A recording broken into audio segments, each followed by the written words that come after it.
Magandang araw po, mga kaibigan. Welcome po sa Kalil TV. Atin pong tunghayan ang aking kwento na pinamagatang Married to the Mysterious Lover. Pero kung bago ka pa lang sa aking channel, paki-like po ng aking video, paki-click po ng subscribe button gayon din ang bell icon para lagi kayong updated sa mga paparating ko pang uploads.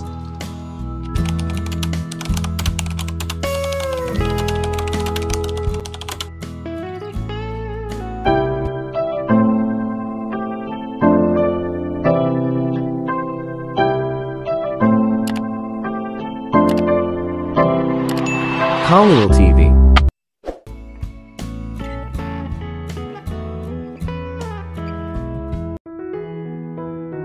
Part 41. Kim Gonzalo, isang direktang trainee sa ilalim ni Attorney Jaime De Silva, ang Wizard of Law. Sumusunod daw siya sa mga hakbang ng kanyang amo at hindi natalo sa kaso. Sa kawalan ni Attorney Jaime De Silva, siya ang susunod na pinakamahusay na pagpipilian para sa mahihirap na kaso. Nag-aral daw siya ng abogasya sa University of London. Siya ay matangkad at malawak ang dibdib. Nakita siya ni Derek at saglit na nawala ang katinoan. Ito ba ang kasamang kinuha ni Sabrina para makipaglaban sa kanila sa Court of Law? Mukhang tiyak na mabibigo sila. Sa likod ni Kim, si Gonzalo ay may dalawang abogado na malamang ay assistant niya at isang intern student. Pumasok ang mahistrado ng eksakto sa oras na magsisimula ang kaso. Tumayo ang lahat hanggang sa muling umupo ang mahistrado. Tumayo si Derek at nagpakilala bilang abogado ni Conrad Gomez. Umiti si Kim at nagpakilala bilang kumakatawan kay Sabrina Castillo. Umupo sila sa paligid ng isang round table at sinimulan ng mahistrado ang kaso. Nagreklamo si Conrad tungkol sa kanyang asawang si Sabrina na umalis sa bahay ilang taon na ang nakalipas, at tumangging bumalik sa kabila ng mga pakiusap ng kanyang asawa. Ayon sa kanya, umalis si Sabrina matapos siyang mahuli na nakikipagrelasyon sa kanyang katipan. Nagalit iyon sa kanyang asawa at siya, na labis na nagkasala na umuwi, ay nahiwalay sa kanyang asawa. Ngunit pagkatapos ng mga taon ng paghihiwalay, hinimok siya ng asawang lalaki na umuwi, ngunit hindi niya ito ginawa. Nagpatuloy pa siya at nagsilang ng 2 anak para sa kanyang kasintahan. At sa kasamaang palad, pokpok ang kalaguyo niya na hindi siya kayang alagaan. At dahil pinatawad siya ng kanyang asawa, tumanggi siyang umuwi. Natahimik si Kim Gonzalo. Tapos tinanong si Sabrina kung sang-ayon ba siya sa lahat ng sinabi. Walang katotohanan ang lahat ng sinabi.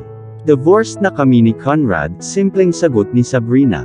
Bahagyang yumuko si Derek sa harap ng mahistrado at hiniling na si Sabrina ay magbigay ng ebidensya ng kanilang divorce, kung sasabihin niyang hiwalay na siya sa kanyang kliyente. Nang tanungin, sinabi ni Sabrina na wala siyang ebidensya ng hiwalayan nila ni Conrad, dahil nasa hospital bed siya nang dalhin ng kanyang abogado ang mga papeles para pirmahan niya. Pinaikot ito ni Derek at sinabing hindi siya nagsasabi ng totoo. Nasa custody kasi ng kliyente niya ang marriage certificate nilang dalawa. Dinala nila dito bilang ebidensya. Kung sila ay talagang divorced, dapat mayroong isang divorce certificate upang ganoon ang epekto. At kung matunton sa bureau, nananatili pa rin ang kanilang kasal. Kaya naman ang kanyang mapagpakumbabang kahilingan ay si Sabrina ay ipatawag na bumalik sa kanyang matrimonial home, at makapiling ang kanyang legal na asawa. Nang tanungin ang abogado ng depensa kung mayroon siyang sasabihin, sinabi niya na oo. Gaano katagal kakasal sa aking kliyente bago ang insidente na nagpaalis sa kanyang tahanan? Nagsimula si Kim Gonzalo. Sinabi ni Conrad na 4 na buwan. Tinanong niya kung saan niya natagpuan si Sabrina na nakikipagrelasyon sa kanyang katipan at sinabi niya sa hotel. Sinabi niya ang pangalan ng hotel at ang petsa kung kailan nangyari ang insidente. Sunod na tinanong niya kung paano niya nalaman na pokpok ang katipan ng asawa niya. Natahimik si Conrad. Kung sasabihin niyang kilala niya ang kasama, matatalo siya sa kaso. Kung sasabihin niyang hindi siya sigurado, tatanungin siya kung bakit siya gumagawa ng assumption. Nang makitang hindi masagot ni Conrad ang tanong na iyon, sinagot siya ni Derek, halata naman. Sino ang pumupunta sa hotel para matulog sa may asawa kung hindi siya pokpok na lalaki? Depensa niya sa kliyente. Tinanong ni Kim Gonzalo kung naging tapat na asawa ba siya ng kanyang kliyente sa loob ng 4 na buwang kasal nila bago ang insidente at sumagot si Conrad. Inayos ni Kim Gonzalo ang kanyang kurbata at tiningnan si Conrad ng maayos bago niya simulan ang kanyang depensa. Ang aking kliyente ay nadroga sa parehong petsa na inakusahan siya ng pagtataksil ng kanyang dapat na asawa.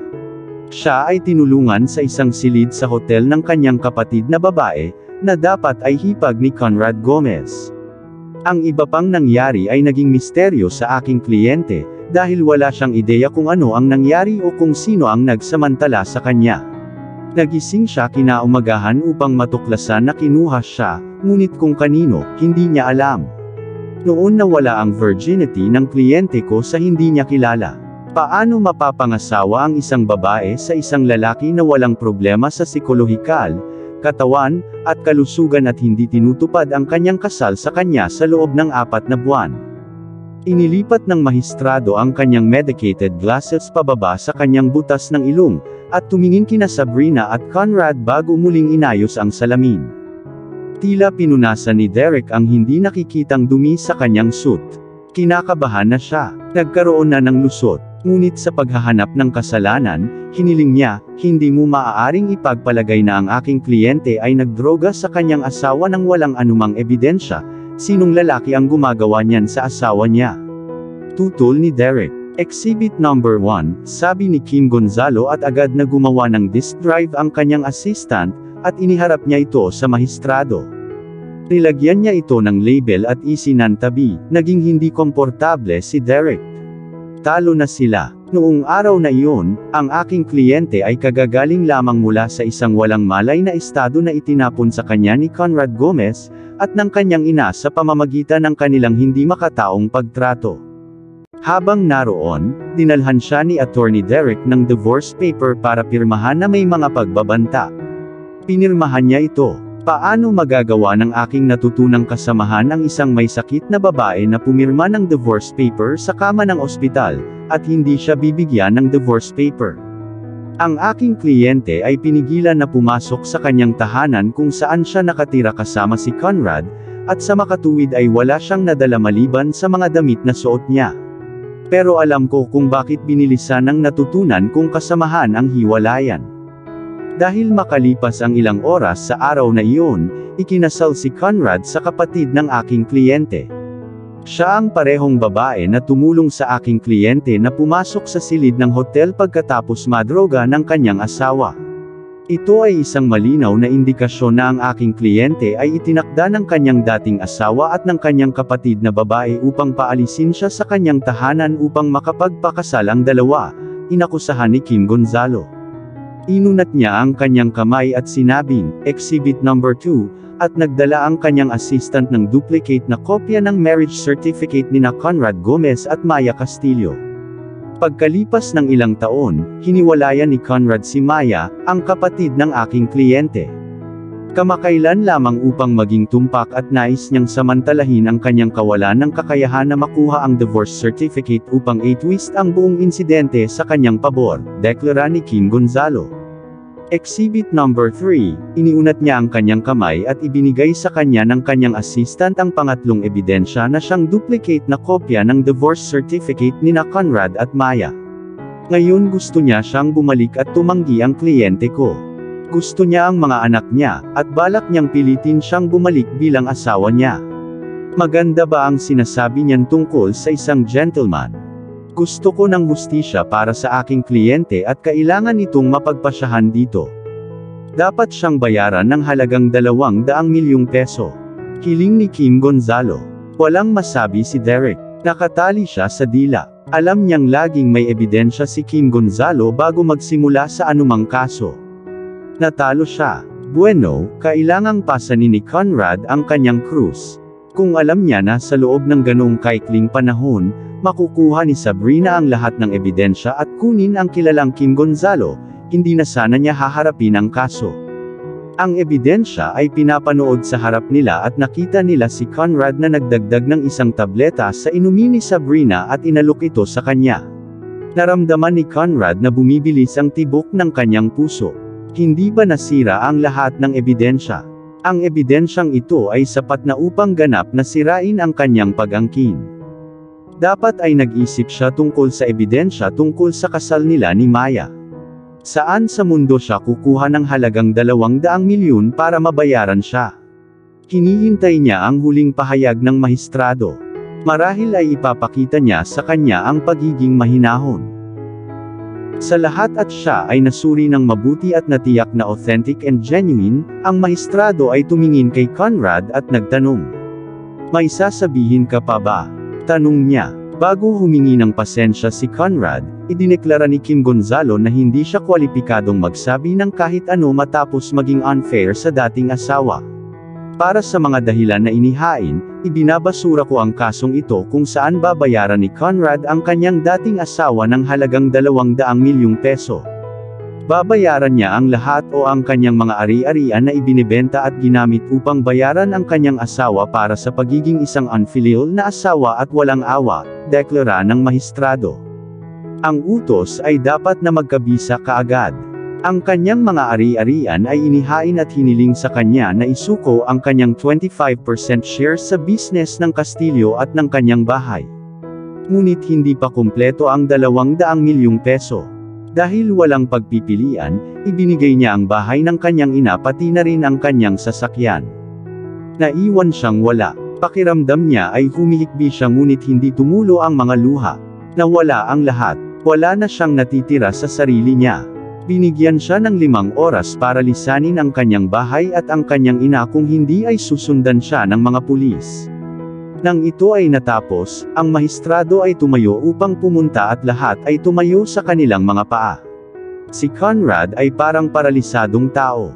Hinawakan niya si Derek sa kanyang korbata. Kung hindi mo kayang humawak ng kaso, bakit hindi mo sinabi? Tingnan mo kung ano ang naidulot mo sa akin, isa kang tanga at nagkamali ako sa pagkuha sa iyo. Hindi mo man lang matalo ang presyo ng compensation ngunit nagmumukha kang tanga. Isinasagot ni Conrad ang kanyang kabiguan sa kanyang abogado.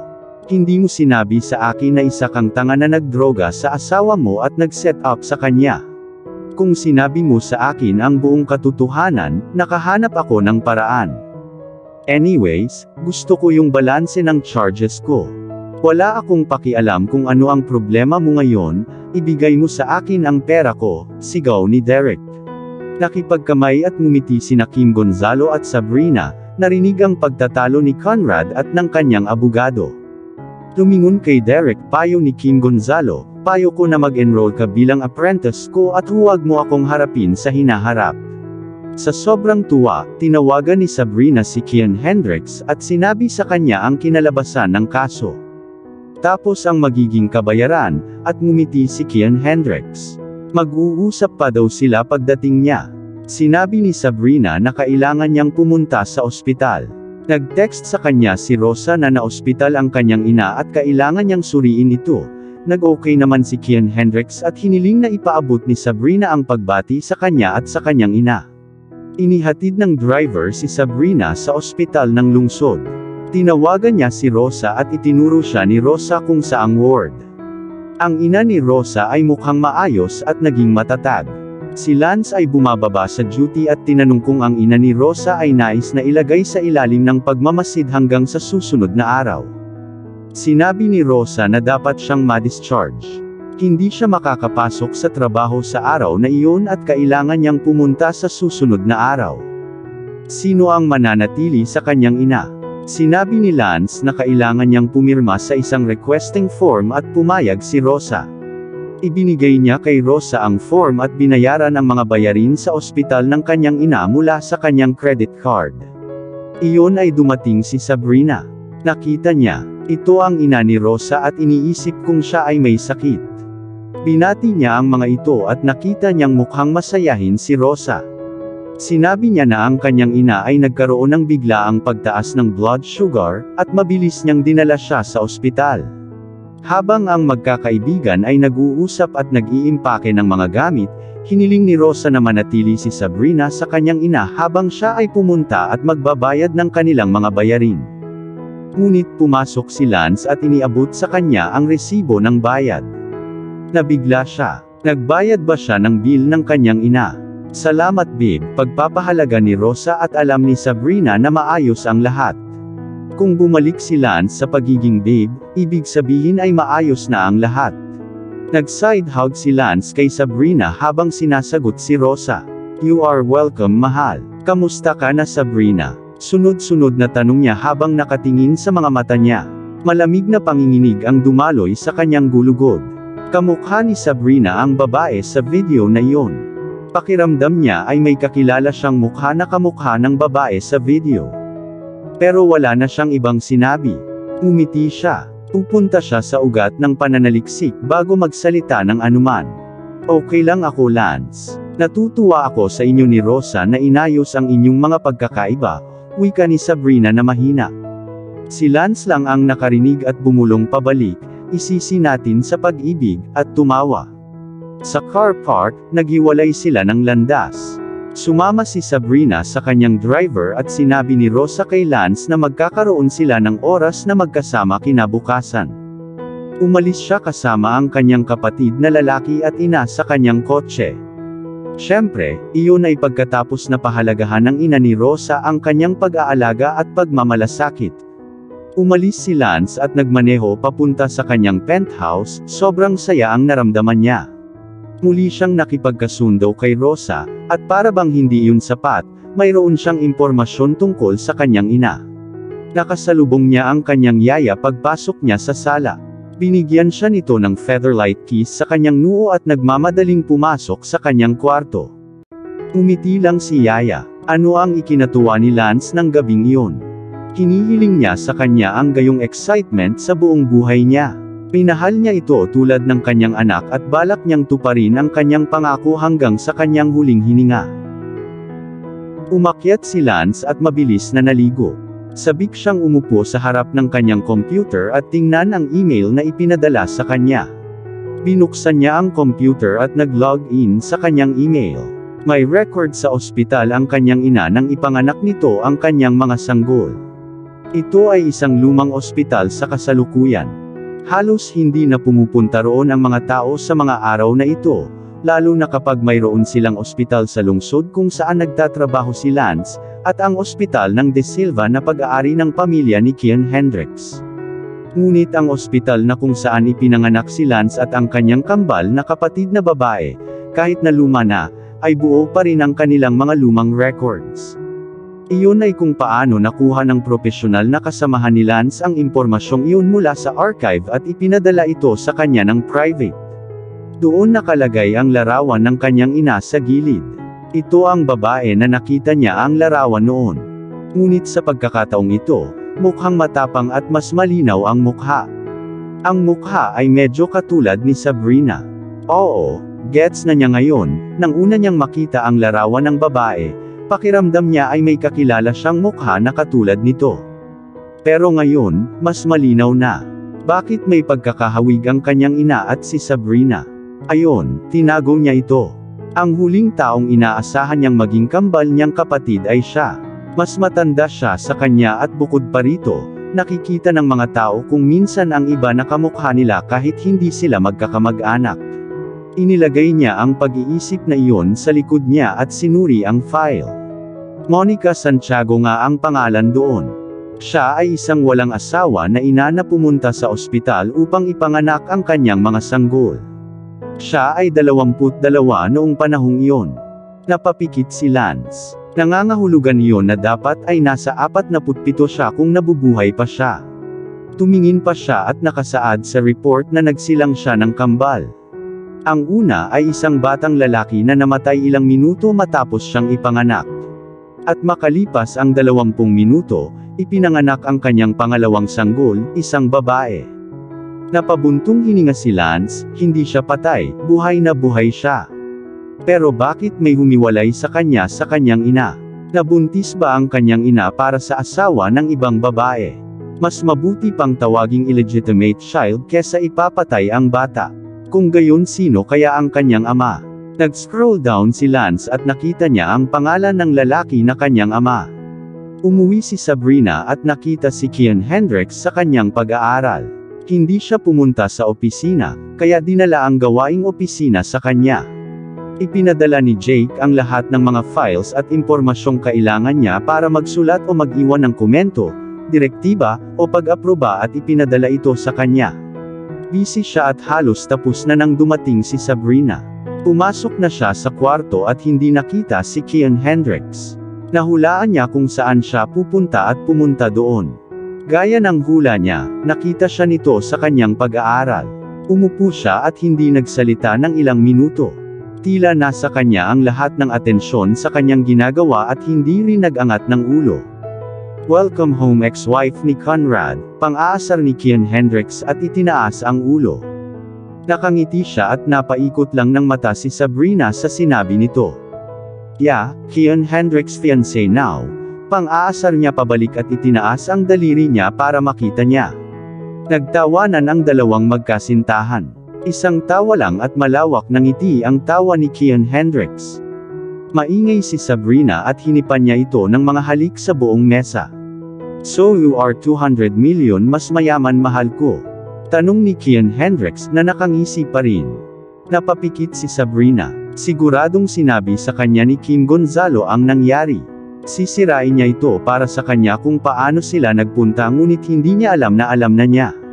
Sinabi na sayo ni Kim Gonzalo. Tanong ni Sabrina. Sabi naman ni Kian Hendricks, hindi lang niya sinabi sa kanya ngunit mayroon siyang recording ng argumento. Bigla na naman siyang tumawa. Ano ang pakiramdam mo kapag nagagalit si Conrad at ang kanyang abogado sa isa't isa? Di ba ang sarap ng pakiramdam mo? Tanong niya. Sinabi ni Sabrina na wala siyang ideya sa nararamdaman niya. Namumula ang mukha ni Conrad nang ibigay niya ang kanyang bahay at shares sa negosyo ng Castillo at gayunpaman, hindi pa kumpleto ang kabayaran. Gumawa siya ng hindi mababawi na pagkakamali nang magpasya siyang pumunta sa korte. Dapat ay ipinagpatuloy niya ang kanyang buhay at hindi nagtangkang imbitahan siya. Ngayon ay wala na siyang bahay, walang share, walang sasakyan, at nawalan din ng bahay ang kanyang ina. Sa pagtingin sa kanyang wristwatch, sinabi niyang si Conrad at ang kanyang ina ay dapat na umalis sa kanilang bahay sa oras na yun. At totoo sa sinasabi ni Sabrina, si Conrad at ang kanyang ina ay may mainit na pagtatalo. Biglang dumating si Conrad at ipinaalam sa kanya na aalis na sila sa bahay. Hindi niya dapat tanungin kung bakit ngunit dapat niyang ipakita kaagad ang mga dokumento para sa bahay. Ayaw lumabas ng bahay ni Sandra Gomez. Ito ang bahay ng kanyang asawa na kanyang minana pagkamatay nito. Siya ay nanirahan doon sa loob ng maraming taon. At biglang pumasok sa pinto ang kanyang anak na si Conrad at sinabing umalis siya kaagad at ilabas ang mga papel. Sino ang gumagawa niyan? Hindi niya ito kakausapin o sasabihin sa kanya kung ano ang nangyayari. Hindi niya basta-basta masasabi ang mga walang kwentang salita sa kanya. Wala akong pupuntahan, Conrad. Ito ang aking bahay at balak kong tumira dito hanggang sa aking kamatayan, sigaw ni Sandra Gomez. Namumula ang mga mata ni Conrad. Mukha siyang haggard na parang isang lalaking tumakas ang asawa kasama ang kanyang mga anak. Kailangan na nating iwan ito, Mommy. Ayokong habulin ka ng mga tagapagpatupad ng batas at itapon ka. Ngunit kung iyon ang gusto mo, aalis ako at hahayaan silang hawakan ka. Hinihikayat ni Conrad ang kanyang ina. Paano niya sasabihin sa kanya na ang babaeng sinabihan niya na ibabalik niya sa kanya, ay nakuha na ng kanyang daughter-in-law ang lahat ng pag-aari niya? At salamat sa kanyang hindi pinag-aralan na abogado. Kung dapat ay binalangkas niya ang kabilang panig nito sa kanya. Hindi sana siya nakipagsapalaran sa ganitong peligrosong pakikipagsapalaran. Hindi na niya maibabalik si Sabrina, at ang kanyang panghabang buhay na puhunan at ipon ay napunta na sa kanya. Sana hindi na lang niya sinubukang bawiin siya. Sabihin mo sakin kung anong nangyari. Hindi mo lang masasabi sa akin na kailangan kong lisanin ang bahay na tinitirhan ko, kasama ng iyong ama sa loob ng maraming taon bago siya mamatay. Ito lang ang mahalagang asset na naman ako sa yumaong asawa ko at gusto mong iwan ko ito dahil lang sa sinabi mo, saad ni Sandra Gomez. Nawala na sa akin ang lahat sa isang kalaban. Hindi ko mabayaran ang kumpletong ransom. Kailangan kong gamitin ang bahay na ito hanggang sa makabayad ako at mabawi. Paliwanag ni Conrad. Ngunit hindi niya sasabihin sa kanyang ina na ang kalaban na sinasabi niya ay si Sabrina. Nakakahiya namang sabihin. Sinabi ni Sandra Gomez na hihintayin niya at tingnan kung sino ang darating para kunin ang kanyang bahay para makiusap siya sa kanila, at hilingin na bigyan siya ng oras upang makalikom ng pera at magbayad pagkatapos ay kunin ang kanyang bahay. Nang makitang hindi gagawin ng kanyang ina ang hinihiling niya sa kanya, pumasok si Conrad sa kanyang silid at kinuha ang mga papeles. Mas maganda ang ina ni Rosa, binigyan siya ng mga gamot noong gabing iyon pagkatapos ng kanyang hapunan. Mas mabuti at maayos ang pakiramdam niya tulad ng dati niyang pagkatao. Nakipag-video call si Rosa kay Lance. Tinitingnan niya ang nanay ni Rosa at sinabi ni Rosa na maagang natulog ang kanyang ina. Ang dalawa ay nag-usap tungkol sa maraming mga bagay tulad ng kung paano nila na-miss ang isa't isa, sa panahon ng kanilang paghihiwalay, at sinabi ni Lance na ang paghihiwalay ay nagtulak sa kanya upang hanapin ang kanyang mga magulang. Sinabi niya kay Rosa noong nakaraan na hindi niya kilala ang kanyang mga biological parents.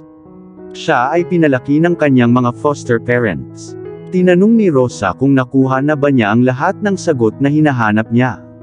Malapit na daw si Lance. Kailangan niyang humingi ng tulong kay Sabrina. Nalaman niya kung sino ang kanyang ama at mag-Google tungkol sa kanya sa social media. Sinabi ni Rosa na masaya siya na nagawa niya ang dapat niyang gawin noon pa man. Tinanong pa ni Rosa kung kailan sila magkikita kinabukasan at sinabi ni Lance kapag tapos na siya sa araw ng trabaho, marami siyang ooperahan kinabukasan, at baka wala na siyang pagkakataong sumama sa tanghalian. Sabi ni Rosa okay. Mas maganda sana. Matatapos na siya sa trabaho sa oras na iyon at maaari silang dalawa na lumabas para makibalita sa mga lumang panahon. Sumakay si Conrad at ang kanyang ina sa kanyang sasakyan. Wala na naman siya at ang matandang modelong Peugeot na minamaneho ng kanyang ina ang kakargahan nilang dalawa ng kanilang mga suitcase. Ngunit wala silang partikular na lugar na pupuntahan. Si Conrad ay walang bahay o pera para mag-rent ng hotel. Nagpatuloy sila sa paglilibot sa bayan hanggang sa biglang naalarma si Sandra Gomez, saan tayo pupunta? Galit na tanong niya, hindi ko alam kung saan ako magiging tumpak. Paikot-ikot lang ako sa kalsada, sagot ni Conrad. Nagsimulang humagulgol si Sandra Gomez. Naging gala ba siya? Wala siyang bahay at walang matitirahan. Napagpasyahan niyang gamitin ang kanyang ipon sa lodge sa isang hotel.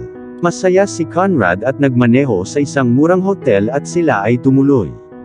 Noon pa man ay naayos na ni Conrad ang kanyang mga gastusin at bayarin ngunit ngayon, wala na rin siyang dapat balikan.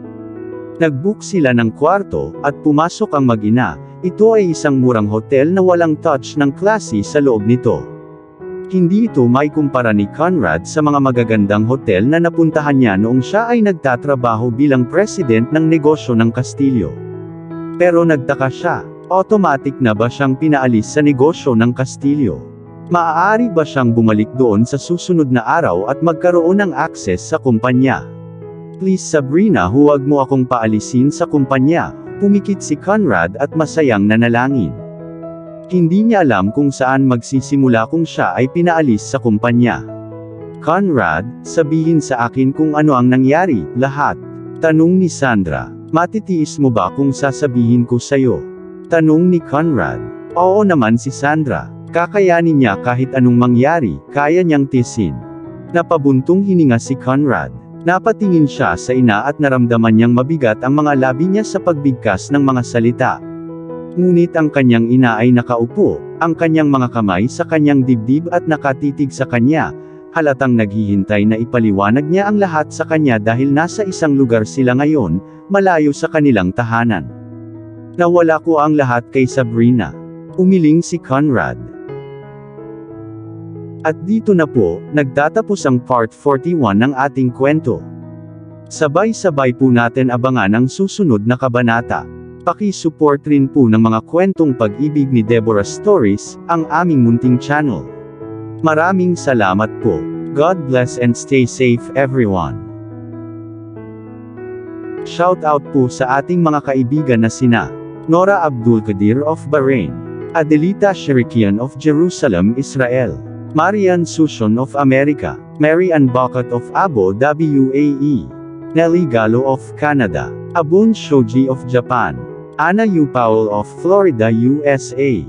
Evangeline Caballero of Kuwait. Emma Morgan of Kent, Seattle, Washington, USA. Evain Loha of Hong Kong. Annalisa Trinidad of Guagua, Pampanga, San Matias. Minda Adlawan of Davao City. Marivic Barquio of Kuwait. Lorena Barbosa of Moscow, Russia. Luz Tua of Israel. Trinda Sotelo of Umingan, Pangasinan. Teoni Villaris of Hong Kong. Simpatica of Singapore. Darkman Ed at Mimi of Canada. Devora Valdez of Singapore. Diana Francisco of UAE. Connie Maximo of Taiwan. Catherine Asaha of Kuwait. Jasmine Ramos of Abu Dhabi, UAE. Annalisa Jamie of Saudi. Deds Adam of UAE. Annalisa Soldanya of Kuwait. Edita Barrientos of Saudi Arabia. Fielda Liwan of Singapore. Janice Lunhas of Qatar. Jane Zinyu of Riyadh City. Jennifer Gonzalo of Kuwait. Jane Gupit of Batangas City. Judy Char of Kuwait. Jean the Best of England. Harna Baduli of Saudi Arabia. Helen Tambanilo of Bahrain. Zenaida Porter of Australia. Hala Aguilan of UAE. Karen May Plato of Hong Kong. Merlin Thomas of Bahrain. Maria Renbuentipo of Uniza Al Qasim KSA. Via Sagde of Kuwait. Nitz Reyes of Kuwait. Naranjo Luz of Hong Kong. Nympha Tolentino of Hong Kong. Maria Luningning Fabre of Brunei. Castaneda Jane of Macau. Cheryl Pastor of Hong Kong. Blessy A. Vitrio of Cyprus, Europe. Brigada Arconado of Hong Kong. Sia Sampok of Riyadh, Saudi Arabia. Cheryl Crofts of Australia. Coco Alcos of Germany. Elorder Dates Linkay of Hong Kong. Concepcion Zingabo of Qatar. Chiang Lo of Hong Kong. Elisa Orivilio of Barcelona, Spain. LV Canlubo of Batangas. E.J. Cat of Hong Kong.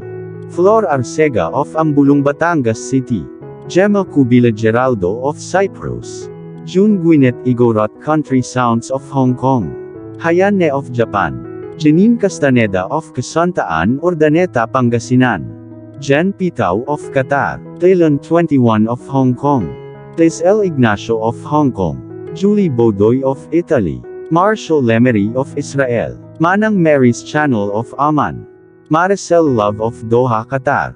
Mariam Hilario of Hong Kong. Melanie Isidro of France. Marivic Mauricio of Hong Kong. Meloji Sago of Singapore. Margarita Obonia of Dubai.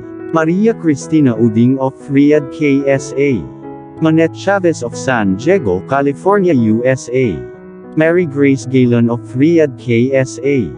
Mayu Calamente of Qatar. Maricel Dela of Hong Kong. Zenaida Bolo of Riyadh, KSA. Rodover Magallanes of Hong Kong. Rovlin Gamboa of Taiwan. Vilma Abrium of Macau.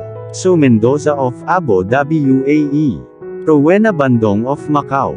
Putri Bungso of Riyadh, KSA. Ray Jane Costa of Casantaan, Urdaneta, Pangasinan. Reynaldo Castaneda of Cabuloan, Urdaneta, Pangasinan. Olivia Dupagan of Singapore. Deleth Sevilla and Renan Sevilla of Alhambra, Los Angeles, California.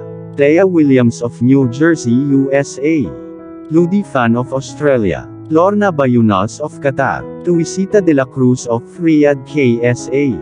Mercy Hernandez of Israel. Neri Uy of Hong Kong. Kenta Hamamoto. Fe Cruz. Vladimir Casimo. Glyceria Salab. Rex Roy. Jules HL101. Gemela Dumasil. Elsa Maestro. Jelon Dennis Ruiz. Gloria Cha of Quezon City. Gina Judy Adan. Josie Silva. Ruth Meru of Taiwan. Sheila Rubio. Zenaida Abo. Tin Oronan Updates. OFW Adventures 404. Patsy CP. Reina Roque. Mari Lupanerio. Gina Olan of Lipa City, Batangas. Amalia Capati. Jacqueline Pascual. Elisa Mendoza. Mary Grace Patricio. Sunida Abo of Saudi Arabia.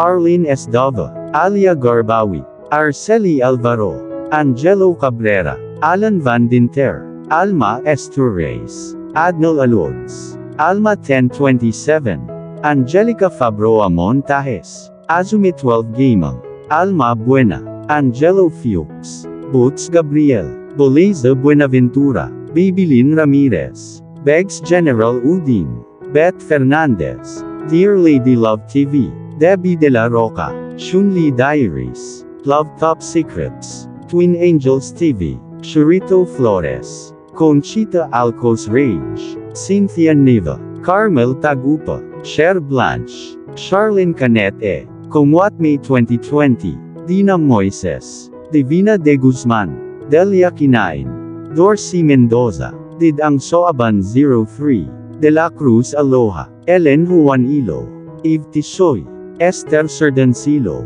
Emerita Ariola, Eileen Montalvo, Edna Vinger, Aditha Barrientos, Elizabeth Plagaria, Gloria Abihiro, Femalig Onlina, Francis Grace Villegas, Fena Veras, Raquel Calao, Feli Upay, Grace Soco, Feli Cockle, Girly Bautista, Jenny Cabanca, Spice 221, Gemma Valmonte of Hong Kong, Gloria Balan, Jin Kyle Alonzo, Girly Gina, Margarita Lagumbay, Grace Soco, Imelda Palma, Grace Villarta, Hani Habibi, Sons OFW Vlog, Helen Santiago, Imelda Palma, Sassy TV, Imelda Castillo, Jenny Joy Ruiz, Juliet Tamayo, Rose Bulak, Jeff Felgayo, Jomelon Angelical, Jennifer Bilo, Jeannie Malig On, Jeliv Guevara Ganelo and Family, Prince Ravai Olive Apple, Papa Apple, Jake Osmond and Daddy Sam, Jussie Baking, Vilma Laganzad, Jennifer Alamada, Joyet Barrientos, Kat Pablo, Leilani Cordero, Leonora Laban, Rina Ayo, Teresita Arevalo, Luz Templo Nuevo, Deleth Aceveda, Lena Palail, Lorna Friele, Teonila Montemayor, Leonard Brown, Delen Aquino, Lucila Man, Lynn Morales, Lydia Sabihon, Marizel Varona, Madel Fuerzos, Merlon Basarte, Mirna Catinina, Miss B, Marivic Malyosa, Madam Tinapay, Melody Espanola, Maricar Martinez, Mary Jane Rolutin, Make a Story, Marcus TV, Marites Laduon of Israel, Malu Gakyusana, Mavic Mauricio, Maria Felisa Pechan, Melvin Medjano, Maria Bing Tolentino of Hong Kong, Norlene Colina, Nenito Osada, Neri Javier, Nelly Ibanez, Rosemay Oxen, Rowena Blancada, Rhonda Carion, Razel Gin Caliaen, Remeline Saliat, Rosie Paquiausi, Regilan Santos, Ruth Tambagahon, Rubili Balbon, Rosita de la Torre, Rodney Santiago, Raquel Epe, Regina Ward, Sydney Hassam, Sherlon Reneba, Shirl Pasakay, Sazith Oikawa, Susan Naval Castro, Susan Veril, Shanine Linas, Teresita San Luis Malyari of Italy, Vilma Sakin, Vina Angeles, Vilma Mariano, Yasrina Abdullah, Ruby Pedrajas, Yams, Zed Go, Marietta Minada of Negros Occidental, Elsa Dishnon of Kentucky, USA, Aida Silvestre, Marisa Vinas, Marifi Juarez of Riyadh, Saudi Arabia, Maribela, Maricel Lara, Rose Labor, Mariben Montajes, Sur Aida Minalin Rajamuda Makagkalat Salmo of Upper Bikutan, Taguig City, Aloha de la Cruz, Angela Villapa Sibayan at sa mama niya na si Jesusa Sibayan of Villamor, Evelyn Leopoldo, Eileen Paloa, Jana Ray Castaneda of Dubai, Nancy Arena of Macau, Angela May Texon, Diane Lauretti, Celine Piger, Christine Cotivo of Aman, Malu Pineda of Dubai, Lilian Madria, Alma Chano Padsuyan, Loida De Castro, Marlene Lopez, Lerma Carbunco, KW Star, Marilu Antaypuesto of Tagum City, Davao, Mariam Dulay Carion, Rakila Yakan, Jergine Alvanes, Josh Lee, Rodrigo Alvarado, Rose Ellen Fernando, Therese Vivian Cotahan, Aida Bormilado of Iloilo City. Zia Lee Aquino of Kuwait. Edison Cadawas. Irene Garcia. Yuyu of Riyadh, Saudi Arabia. Tapina Maris of Antipolo City. Cheryl Bunye of Kuwait. Jerilyn Manian. Betty Losnung. April Neria. MRFM Fertz. James Peter Judila. Lynn Chain. Annie Brown. Norhana Pagayaw of Saudi from Matalam, North Cotabato. Juvilin Salisali of Singapore. Perlita Bagayan of Hong Kong. Selma Franco Villa Cruces of Spain. Josephine Bautista. Rowena Vargas at sa kanyang pamilya sa Rizal. Joy Serrano of Saudi. Samar Biang of Kuwait. Frankie Love of Singapore. Grace Pelias. Aloha Nevet. Cherry Lorono. Lady Ann Blanca. Maricar Yasay. Millie Stauffenberg. Diane Laborte. Nenita Osada of Japan. Michelle de la Cruz of Hong Kong. Donnie Bless TV.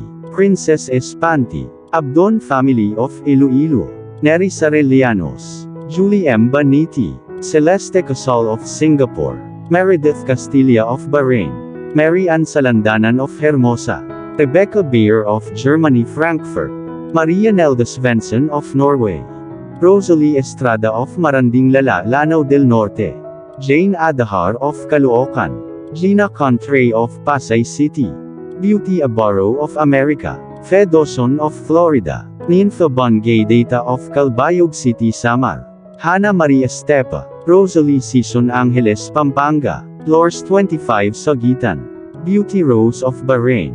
Dolores Nathan of Riyadh, Saudi Arabia. Adelina Garcia of Italy. Herem Qasim. Jane Mendoza. Hawa Bunagan. Maria Idolita Pacanya. Juliet Caday. Mailhin Tugadi. Marichu Triumphanti. Yeya. Aming Nuevo of Tagum City, Davao del Norte. Nelly M. Berdoro of Manama, Bahrain. Malin Bangot. Shalimar Vergara. Maricel Panangi. J. Jean Ever at 22. Asil A. Noel. Tina Oy. Winnie Sabusap. Marvelin Bonzo. Singing Song 8 Song.